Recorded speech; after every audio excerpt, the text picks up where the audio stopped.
Alright, so this build, let's see, I found this on eBay. I really liked the way it looked on eBay, so I ordered it, I got it in. And it's not that the guy intentionally made a misleading post, you know, but at the same time he kind of did.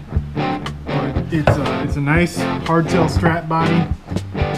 I'm going to put a regular hardtail bridge on there because I wanted to do a hardtail strat, but I didn't feel like cutting out of the body myself again. So I found this one that's made out of cherry wood, and then it's got a stripe of yellow pine in it. And you know, I thought it looked cool, so I got it. And then now that I've got it here in my hands and I'm looking at it, you can tell the guy that made it, he's got a lot of talent with woodworking, but he doesn't know much about guitars. So big problem is, you can see right there, I've already had to route it out, and I actually need to go farther, but I can't go any farther because it's too thin to put a selector switch into it. So it's made for a Strat. I also need to route out this here too because the pickups don't quite fit right, and so the pick guard doesn't quite fit right over here either. So I'm not sure what exactly what measurements he used to make it, or if he just kind of made it, because even this corner here looks a little odd. There's no taper in it, no comfort curves like they're supposed to be, but it's such a thin guitar that it doesn't really need them. But that's also the problem, is it's a little bit too thin. It's a nice heavy wood, hardwood. I love the way it looks. I'm gonna just put a clear coat on it and finish it like this. He didn't put any kind of finish on the guitar itself, but he did put primer. Like maybe it's a shielding paint. I'm hoping it's a shielding paint inside the cavities here. But what doesn't make sense to me is he painted inside the neck pocket. There's absolutely no reason to do that at all. You don't paint inside the neck pocket. And at that, this one doesn't quite fit the neck that I have. You can see it's not entirely a clean, straight cut there. This looks to me like somebody got a set of templates to carve guitar bodies with, but doesn't really know a lot about guitars, so he was just routing them out with the templates. And you know, I mean, the template, it's all you really need, but it's he didn't know the depth to go and how far to make him go in there. He got the neck depth right. That's 5/8. It's where it's supposed to be. I think the pickup pockets are a little shallow. He didn't do a tremolo route on the back like most Strats would do, but that's because it's so thin you can't without cutting through the pickup cavities. So yeah. I'm going to see if I can turn this into a playable guitar. After I bought it and everything, and I was looking at his feedback, there's a lot of people complaining that the bodies he made were unusable to make playable guitars. But I don't believe that. I think they are usable if you know what you're doing. And not that I'm an expert or know what I'm doing, but I think I can turn this into a playable guitar fairly easy. So, I mean, it's not the worst job. I mean, the guy clearly has talent with woodworking, because this is... it's sanded better than what he said it was going to be. It's a really nice looking wood. I really like it. It's just he didn't seem to know how far to go here and how deep to make everything and how thick the body should be. But everything else is absolutely great. It is a little bit sharp on the edges, but I mean, it's sanded smooth. It's just not rounded off the way a Strat would be. And but yeah, so I still like it, and I'm still going to use it. Here's the neck I got for it. It's a banana headstock, which is not something you typically see on Strats, but this is not going to be a typical Strat. It's the same scale length as everything as a Strat should be, so it should work out. It's just a little bit too big to fit in that neck pocket, so I need to either route that out or sand it a lot. I think I'm going to have to route it just like a sliver to get the neck to fit into it, but it won't be too much work, which, I mean, that actually will give me an excuse to straighten out that cut anyway, so it'll work out.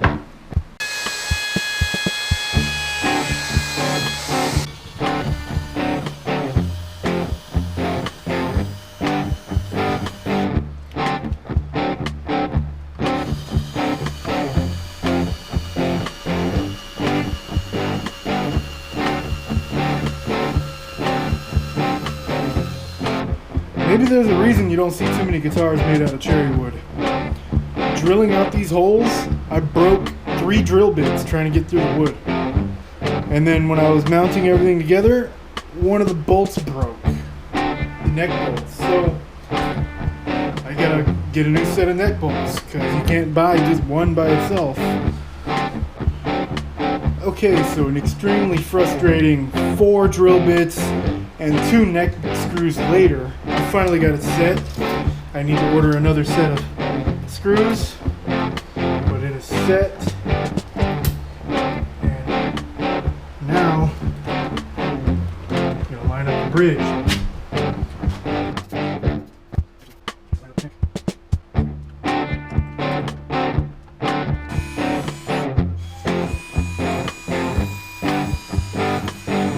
Alright, so I've got all my pilot holes drilled, I've got the neck set up, I've got everything set up the way it's supposed to be. I've got the ground wire hole drilled, and doing all of that, I realize why it looks as sloppy as it does, because this is a very, very difficult wood to work with. I don't know what's going on with that, but yeah, so I'm going to get it cleaned up. I've been sweating all over it because it's like 120 degrees in here, and yeah, I'm going to try to get all that cleaned up off of it. And then I'm going to clear coat it and leave it at that.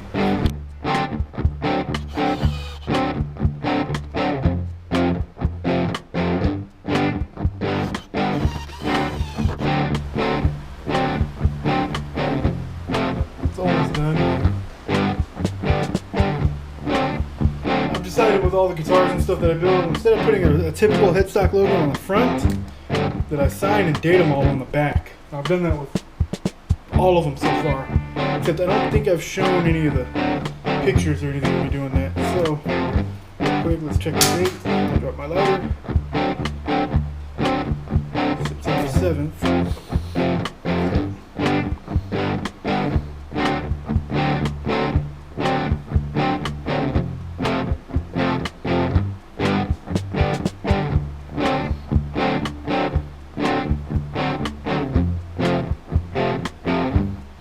Really messed up on the D there, but it's alright. Obscured. Sign it right here. So every guitar I build is autographed, signed with the date.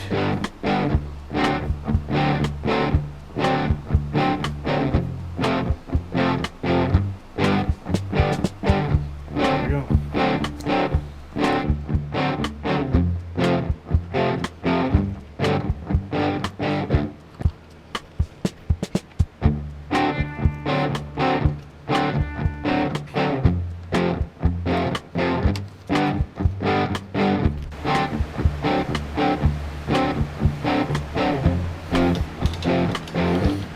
Ruler there, line them all up straight.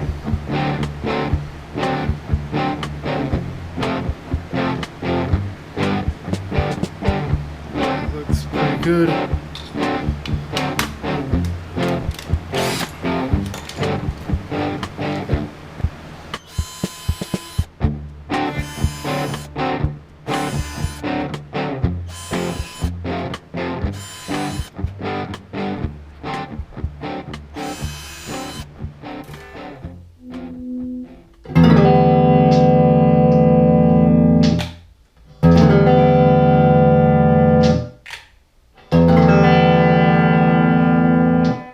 It's a decent sound for what it is. It's in tune, but there were a couple of issues with it. It sounds good. I'm not entirely sure what Jacob's going to be able to do with it because this body, like the point of this video was I wanted to take this body that a lot of people were saying was just unusable as a guitar body and see if I could make it into a playable guitar. And well, I sort of did that. The body's not deep enough for the blade switch. I couldn't route it out enough to fit it in there without punching a hole through the back. So that's one problem. It looks great. I love the way it looks, but it's just not thick enough. He didn't have a thick enough blank, I guess. It's, you see how thin it is right here. And instead of having comfort curves, you just cut it really thin. But I mean, it's a lightweight. It is a comfortable guitar to hold and to play. But it's so thin that the neck didn't even fit in the pocket right. It was kind of back. It was bent like that at an angle. So the strings were all flat against the frets. You couldn't even play it. I had to put this shim. Well, for one, it was such a thin body. I had to shim the neck plate right there, which is ugly. And then I had to shim inside between the body and the neck to get it at the right angle. And even that wasn't enough. I had to loosen the truss rod as far as it would go to get it to come up off the frets. So, I mean, it's playable now, but the neck plate is sticking up so far off the body, I keep feeling it digging into my stomach. And that's a problem. It was also such a really hard wood to get through that even just screwing in after I drilled the holes and everything, just screwing in the neck screws, I broke 3 of them. So these are almost all stripped out, so that's digging into me too, because there's little jagged metal sticking out of it. That's a problem. So this is not, it's a playable guitar, but it's not a sellable guitar. So, I mean, I spent $100 building this guitar, and as much as I like the way it looks, there's just not really anything I can really do with it. I can't sell it. I'm kind of stuck with it. I mean, unless somebody out there wants to buy it, but nobody's gonna buy it with this kind of shim and the appearance of it. And even at that, the pick guard is a little bowed because it wouldn't fit all the way in there. So, are this guy's bodies usable as guitars? Yeah, but are they worth it? No. I mean, it's beautiful work. It's beautiful wood. He did a great job making it, but to me, it looks like somebody who's got a lot of talent in woodworking, but doesn't really know very much about guitars. Like maybe this guy in a wood shop got some guitar templates, like somebody gave them some guitar templates and he didn't know what to do with them, so he started making guitar bodies. And that's what it looks like to me. It's like he doesn't really know the guitars. I was wondering why he made a hardtail strap body instead of just a typical strap with the tremolo, and that's because it's so thin you can't put a tremolo on it. So but it looks great and it actually sounds pretty good, but anybody who plays it's going to have these jagged screws sticking into their stomach until I can get those replaced. And then you're going to have the ugly pick guard with the 1/4 inch shim sticking up out of it because the neck and the body were so thin the screws would stick through the fingerboard. Even the shortest screws would stick through it.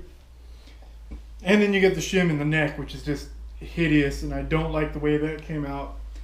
But I can't really do it any other way. Not right now, anyway. But maybe someday when I do some more repairs on it, it'll be a sellable guitar. But right now, it's not. So, but I like the way it looks. I love the banana headstock on the body. It looks great. It's unique. It's very unique. I really like that.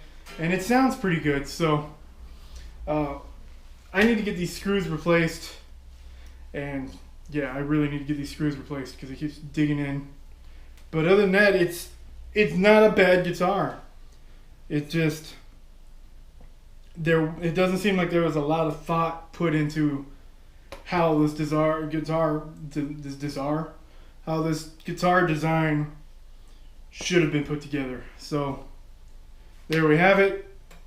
Thanks for watching. See you next time.